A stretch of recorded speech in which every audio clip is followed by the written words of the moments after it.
এই ওনারা কি চিন্তা করছে বা ওই টিম কি চিন্তা করছে এটা তো আসলে আমি বলতে পারবো না। বাট আমাদের আপনি যেটা বললেন যে স্পিন এবং পেস ভালো একটা অবস্থানে আছি, বাট স্টিল এখানে যদি ওই দলের সাথে কম্পেয়ার করেন এক্সপেরিয়েন্সের দিক থেকে আমাদের পেস বোলাররা তুলনামূলকভাবে একটু পেছনের দিকে আছে। স্কিল ওয়াইজ হ্যাঁ হয়তো আমরা কাছাকাছি আছি, বাট এক্সপেরিয়েন্সের দিক দিয়ে ওই দলটা একটু এগিয়েই রাখবো আমি অবশ্যই। বাট স্পিনারদের আমাদের খুব ভালো এক্সপেরিয়েন্স আছে, যে কোনো কন্ডিশনে বল করার ওই অ্যাবিলিটিটা আছে। সো আমি এতটুকু বলতে পারি পেসার, স্পিনার এবং ব্যাটসম্যান যারাই খেলবেন এই সিরিজটা, প্রত্যেকটা প্লেয়ার 100% দিবেন এবং আমি বিশ্বাস করি যে 5 দিন যদি আমরা ভালো ক্রিকেট খেলতে পারি তাহলে খুব এক্সাইটিং একটা ম্যাচ হবে।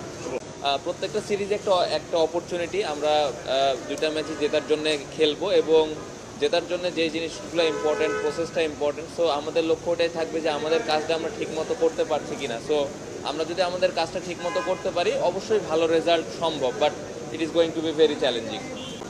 নাইমও আছে। সো ব্যবধানটা আসলে তখনই গড়া সম্ভব হবে যখন আমরা পুরো টিম হিসেবে খেলবো। শুধু স্পিনারদের যে দায়িত্ব তা না, ব্যাটসম্যান এবং পেস বোলার তাদেরও সমান দায়িত্ব আছে। সো পুরো টিম হিসেবে খেলাটা খুব ইম্পর্টেন্ট। আমরা যদি পুরো টিম হিসেবে খেলতে পারি অবশ্যই ভালো ক্রিকেট খেলবো আমরা ইনশাল্লাহ।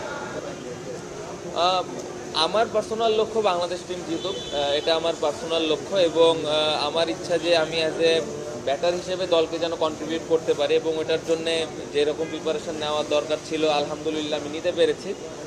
বাকিটা আল্লাহর ইচ্ছা। আমি আমার সর্বোচ্চ চেষ্টা করব যে দলকে যেন কন্ট্রিবিউট করতে পারি। না, আমি একটু আগে যেটা বললাম যে সিরিজটা অনেক চ্যালেঞ্জিং হবে। যদি আপনি র্যাঙ্কিংও দেখেন ওরা অনেক এগিয়ে আছে আমাদের থেকে, বাট রিসেন্টলি আমরা ভালো একটা সিরিজ পার করে এসেছি। আমাদের জন্য সব থেকে ইম্পর্টেন্ট যে আমরা 5 দিন কীভাবে ভালো ক্রিকেট খেলতে পারি, কারণ রেজাল্টটা হয়তো 5 দিন পরে লাস্ট সেশনে যাই হয়। সো আমরা যদি 5টা দিন ভালো ক্রিকেট খেলতে পারি লাস্ট সেশনে আসলে তখন একটা সুযোগ থাকে যে কোন দল জিতবে। সো ইম্পর্টেন্ট হলো আমরা 5টা দিন ভালো ক্রিকেট কিভাবে খেলতে পারে ওটার জন্য কি প্ল্যান করা দরকার, এটা ইম্পর্টেন্ট।